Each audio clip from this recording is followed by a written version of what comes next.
Aim right, achieve big at KR Mangalam University. अगर Putin से मिलने जा रहे हैं विदेश मंत्री तो वहां से कोई हल लेकर आएंगे या ये जो पूरा मामला है ये और बढ़ जाएगा और एक्सीलेट होगा? देखिए, जहाँ तक ईरान का सवाल है और ईरान के ऑप्शंस हैं, अभी पहले दोनों पैनलिस्ट ने जिस जिस चीज़ों को आपको बताया मैं उसी का समर्थन करता हूँ, लेकिन थोड़ी और चीज़ें मैं आपको इसी में ऐड करना चाहूँगा। सबसे पहले तो ईरान के पास में कुछ अभी शॉर्ट टर्म ऑप्शन है और कुछ लॉन्ग टर्म ऑप्शन है।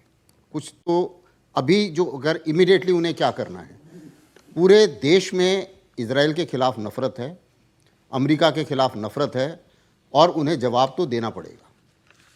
तो जवाब देने में लेकिन इतना भी है कि अगर आप उसको ध्यान से एनालाइज करते हैं, जैसे कि अभी बताया गया, ईरान की ताकत, सैन्य ताकत इजराइल और अमेरिका की सैन्य ताकत से बहुत कम है। जहां ईरान में थोड़ी सी ताकत थी, जैसे कि उनके सोल्जियर हैं तकरीबन 6 लाख, वो इस्तेमाल ही नहीं हो रहे हैं, क्योंकि अभी तक पूरा जो लड़ाई चल रही है वो हवा की लड़ाई चल रही है और स्टैंड ऑफ अटैक चल रहा है। उनके टैंक, सोल्जियर, उसका कोई मतलब ही नहीं है, क्योंकि उसका कोई इस्तेमाल नहीं हो रहा है और बाउंड्री भी उनकी किसी से लगी नहीं हुई है, ना अमेरिका से ना इजराइल से।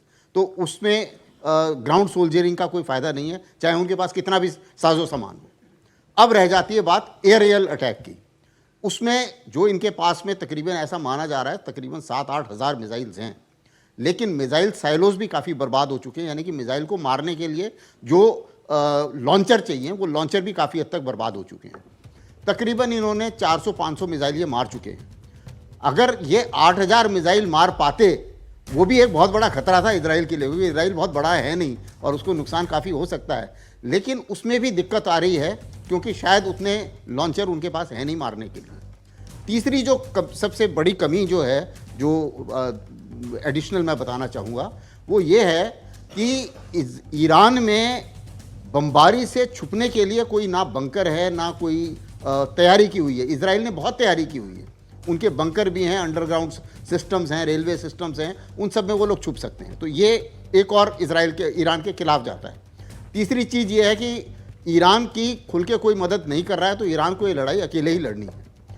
पहले अगर आप याद करें, और उसी को से मेरे विचार से वैसा ही कुछ होने वाला है, जब अमेरिका ने इनके जनरल सुलेमानी को मारा था, तब इन्होंने क्या करा कि उनके एक बेस पर अटैक करा, बाकियों लोगों से बात करके किसी तरीके से अमेरिका को भी बता दिया था कि ऐसा होगा। ठीक। और एक तरीके से इसको बोलते हैं ना फिक्स्ड मैच, तो फिक्स्ड मैच के तहत उन्होंने अटैक भी किया, मरा कोई नहीं, इंज्योर हुए थे कुछ, कहते हैं तकरीबन 100 उनके जवान अमेरिका के इंज्योर हुए थे। तो ऐसा करके उन्होंने इंज्योर भी किया और पूरे अपने देश को बता दिया कि देखो हमने बदला ले लिया सुलेमानी का। कुछ ऐसा ही ऑप्शन उन्हें अभी ढूंढना पड़ेगा।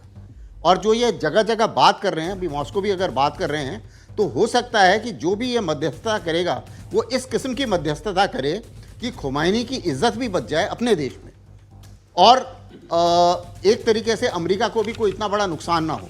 क्योंकि उस समय भी अगर आप याद करें तो जब इन्होंने अमेरिका के बेस पर अटैक किया था तो एकदम स्थिति बिगड़ गई थी और प्रेसिडेंट ट्रंप के सामने आई थी मुसीबत कि अब मैं आगे लड़ाई लड़ूं, बढ़ाऊं या ना बढ़ाऊं। और फिर वो टीवी पे आया और उन्होंने बोला कि नहीं, मेरा कोई इंजरी नहीं हुई है, वो मेरे कोई आदमी मरा नहीं है, तो अभी जो है मैं इस चीज़ को और आगे बढ़ाना नहीं चाहता हूँ। और ऐसे करके फिर वो लड़ाई बंद हुई थी। कुछ ऐसा ही ट्रंप अभी उम्मीद कर रहे हैं और बार बार वो यही कह रहे हैं, क्योंकि जब ये बातचीत चल रही थी लड़ाई के दौरान कि अभी अमेरिका को घुसना चाहिए या नहीं घुसना चाहिए, तो प्रेसिडेंट ट्रंप अपने सलाहकारों से ये बात कर रहे थे कि भाई देखो, अगर सिर्फ बॉम्बर देने की बात है और उनके न्यूक्लियर साइट उड़ाने की बात है, वो तो मैं तैयार हूँ, लेकिन मैं ग्राउंड के ऊपर सोल्जियर वहाँ भेजने को तैयार नहीं हूँ। क्योंकि ग्राउंड के ऊपर सोल्जियर जब इन्होंने अफगानिस्तान में भेजे, अगर वो 20 साल में वहाँ पर नहीं जीत पाए तो ईरान में जीतने का कोई चांस नहीं है। क्योंकि सोल्जियर क्या होगा कि आप हवाई हमले से जितना मर्जी उनको मारते रहो, लेकिन वहाँ पर भी पहाड़ हैं, वहाँ पे भी छुपने की जगह हैं, वो बहुत मुश्किल हो जाएगा। तो उस लड़ाई में अभी अमेरिका घुसने के मूड में नहीं है।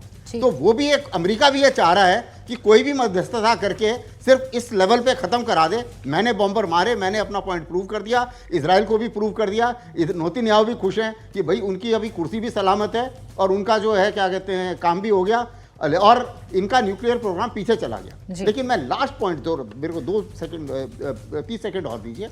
लॉन्ग टर्म प्रॉब्लम जो है वो इसका बड़ा भयानक परिणाम होने वाला है।